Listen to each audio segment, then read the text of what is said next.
Halo Sobat Sehat semua, Assalamualaikum warahmatullahi wabarakatuh. Salam jumpa kembali dengan saya Sugito di channel Berbagi Sehat, channel edukasi dan motivasi seputar asam lambung, GERD, anxiety psikosomatis berdasarkan pengalaman saya sebagai orang yang pernah menderita asam lambung, GERD, anxiety psikosomatis dalam waktu yang cukup lama. Dan alhamdulillah sekarang sudah sembuh. Harapan saya khususnya kepada teman-teman yang masih dalam penderitaan asam lambung, GERD, anxiety psikosomatis, setelah menonton video ini akan dapat tersugesti dan termotivasi untuk dapat cepat sembuh. Saya bisa sembuh, insya Allah teman-teman pasti juga bisa sembuh. Badai pasti berlalu. Baiklah teman-teman, pada kesempatan kali ini saya akan berbagi seputar asam lambung, GERD, anxiety psikosomatis dengan topik ternyata trauma atau luka batin dapat menyebabkan kecemasan dan ketakutan. Baiklah teman-teman ya, sebelum saya lanjutkan, tolong yang belum subscribe channel ini, klik subscribe dan loncengnya, supaya teman-teman tidak ketinggalan konten video-video berikutnya. Dan jika suka, klik like, lalu bagikan ke sosial media teman-teman. Semoga bermanfaat buat kita semua.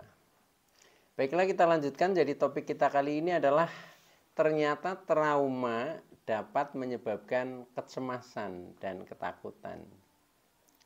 Teman-teman semua, penderitaan asam lambung, GERD, anxiety psikosomatis ya, ini sering dipicu atau disebabkan oleh trauma kita ya. Nah, apa itu trauma? Jadi trauma ya atau luka batin ini disebabkan oleh pengalaman masa lalu ya yang menyakitkan ya, yang menakutkan ya.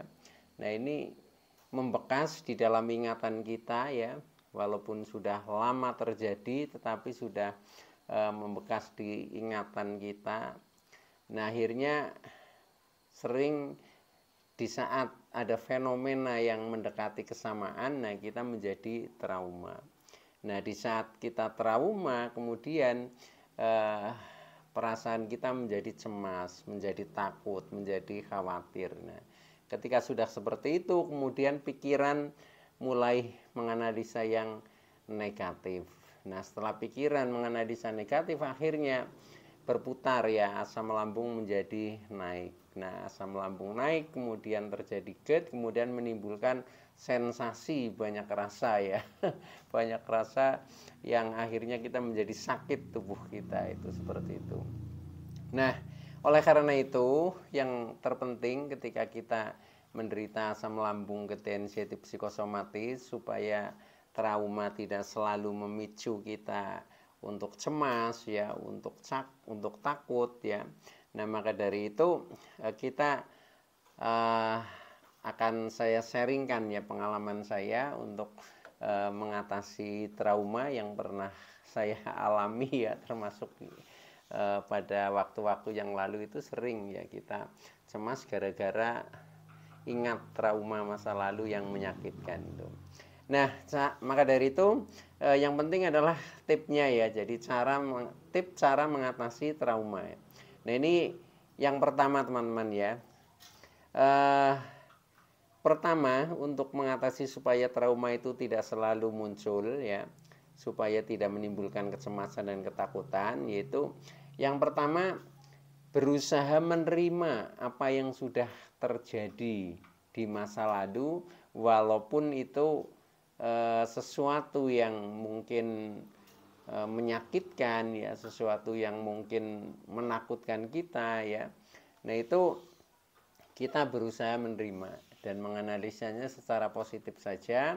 Jadi apa yang telah terjadi di masa lalu ya, ini sebenarnya ujian ya bagi kita supaya kita berproses untuk menjadi lebih baik.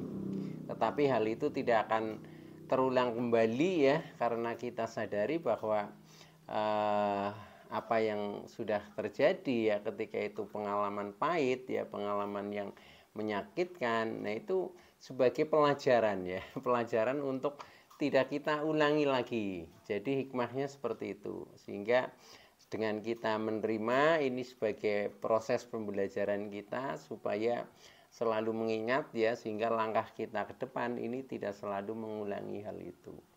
Karena ketika kita ingat trauma itu biasa ya, bagi orang yang sudah terkena anxiety psikosomatik itu pasti akan nyetrum lagi ya perasaan kita itu seperti itu. Nah, akhirnya asam lambung jadi kambuh lagi. Oke, itu yang pertama, jadi menerima saja. Nah, kemudian yang kedua solusinya adalah supaya trauma tidak selalu teringat ya, tidak selalu muncul, yaitu tipnya yang kedua adalah fokus pada hal-hal yang penting.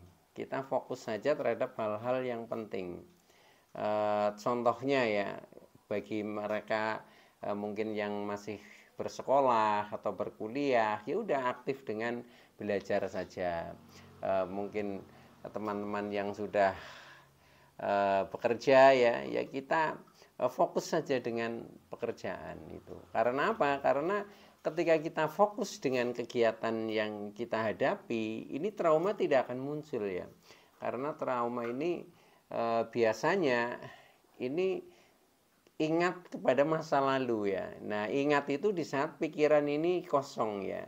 Ingat kepada masa lalu, nah kemudian menimbulkan kekhawatiran di masa yang akan datang. Itu seperti itu cara kerjanya pikiran mengingat trauma ya. Nah, maka dari itu supaya tidak muncul, kita fokus kepada hal-hal yang penting. Contohnya kita asik saja. Bagi yang masih belajar mungkin ya, masih sekolah, masih kuliah, nah kita aktif dengan kegiatan-kegiatan belajar. Bagi yang sudah bekerja, nah seperti saya misalkan ya aktif saja dengan kegiatan bekerja, kita lakukan kegiatan normal saja ya.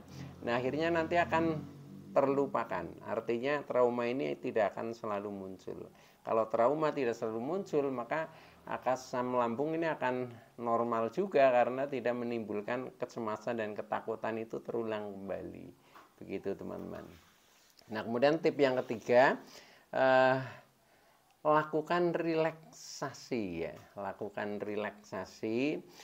Ini kegiatan-kegiatan yang membuat kita tidak stres ya, membuat santai lah.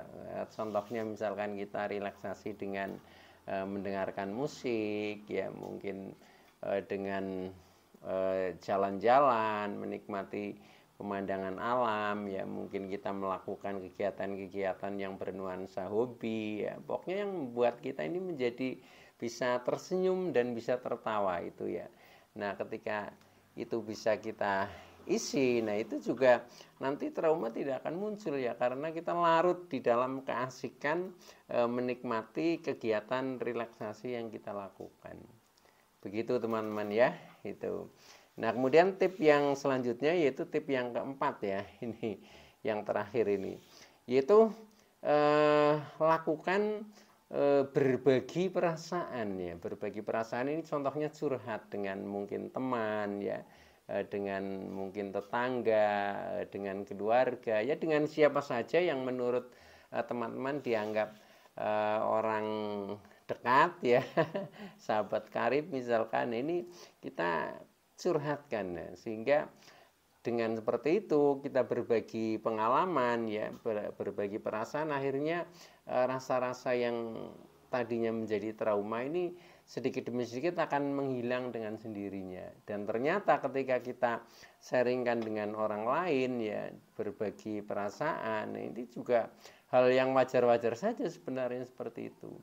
Sehingga dengan seperti itu nanti ya otomatis ya trauma ini tidak akan menimbulkan anxiety maupun psikosomatik. Dengan seperti itu maka asam lambung tidak akan naik ya, akhirnya tidak terjadi kecemasan, tidak terjadi ketakutan, nah akhirnya kita akan sembuh teman-teman. Oke ya, jadi itu dulu yang bisa saya sampaikan. Mudah-mudahan teman-teman yang masih dalam penderitaan asam lambung, anxiety psikosomatis akan segera sembuh. Saya Sugito dari channel Berbagi Sehat ya. Saya bisa sembuh, insya Allah teman-teman pasti juga bisa sembuh. Badai pasti berlalu. Oke, terima kasih. Wassalamualaikum warahmatullahi wabarakatuh.